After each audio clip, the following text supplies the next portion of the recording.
ба праваи российский иваз бикунед. Гирифтани праваи Россия 1 сол муҳлат додагиянд ки оиди виза шидан гуфтаесае ки намешава. ин чиза мо аз пеши худмон нагуфтем. Салом ба ҳама нафарҳое ки ҳама рӯза видеоҳои моро тамошо мекунед. оиди як қонуни нав гап мезанем. видеода лайк монед ва бо диққат тамошо кунед. фаромӯш накунед ки дар ин канал бозии миние ки рафтеса буд 150 донаи дигар билетиш мондагиае. ба 1000 рубл 7 дона билет метиҳем. нафарҳое ки тамошо кардесен ҳаракат кунед, билетотона бихарен ки тамом мешавад. номерои ки дар рӯи экран мебинед дар ҳамин номер картаи Сбербанк ҳастай. Сбербанк ба номи Муҳаммаҷон меброя ва дар ҳамин номер WhatsApp ҳастай бо сумта мепартой чек тароюй мекундаи WhatsApp ҷошда билетта миёя. ин ҳами одаме ки ты тамошо кардаси ҳеҷ раҷдат накард ва ин ҳами хеле пачкаҳои сума соҳиб мешавад.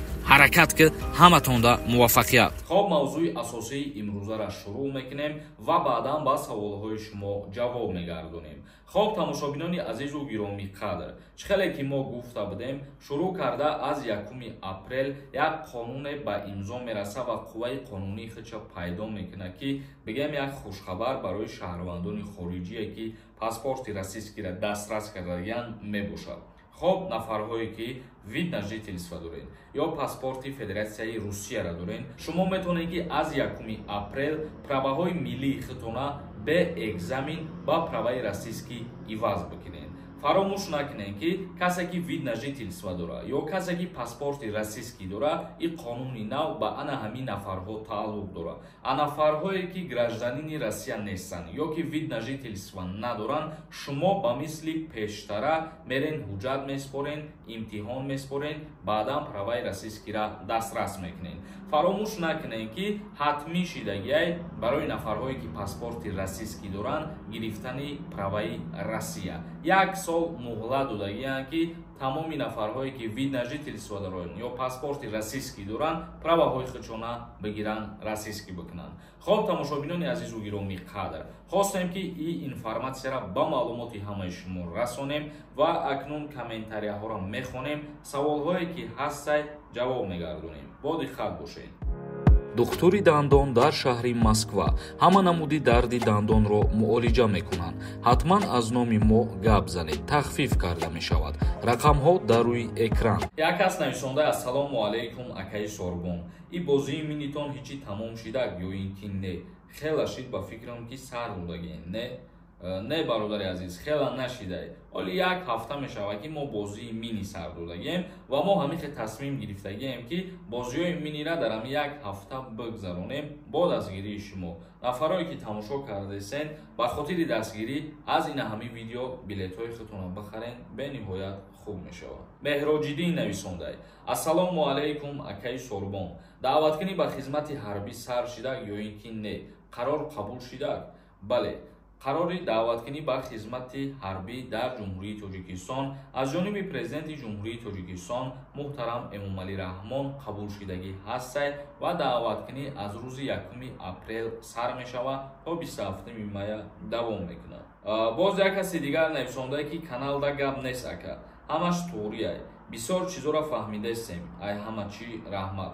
ҳазор раҳмати калон нафарҳое ки дуруст мефаҳмед ва нафарҳое ки бо диққат тамошо мекунед видеоҳоро интизор мешавем. мо аз шумо миннатдорем ва бо дастгирии шумо боварӣ дорем. боз як каси дигар нависондае ки ассалому алайкум акаи Сорбон, мегӯянд ки патент дар Россия аз байн меравад, ҳамин гап роста ё ин ки не? оиди аз байн рафтани патент фикр мекунам ки ин гап ҳеҷ вақт ростам намешавад.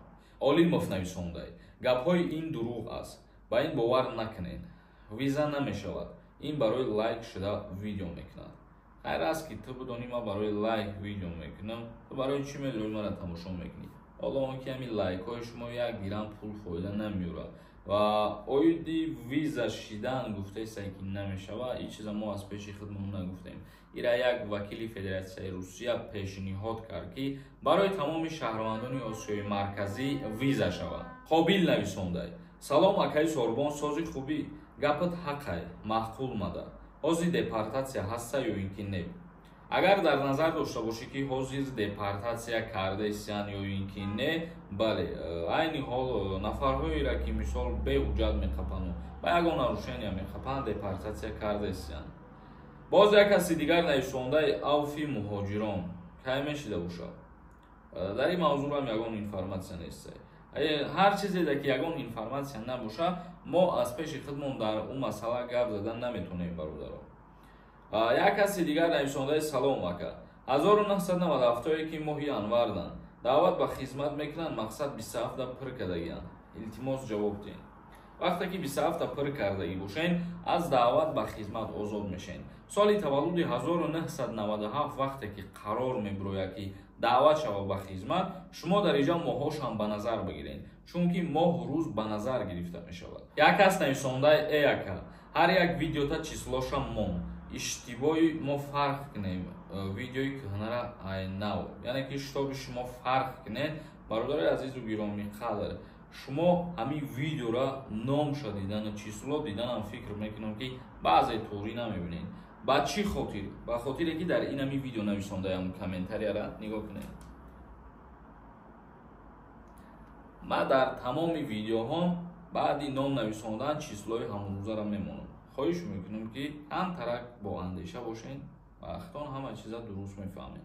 хоб тамошобинони азизу гиромӣ қадр, мо имрӯза видеора ба ҳамин ҷамъбаст мекунем. агар ягон саволи иловагӣ бошад, шумо метавонед ки дар комментария бинависонед. то наворҳои дигар, худованд ҳамаи мо шуморо нигаҳбон бошад.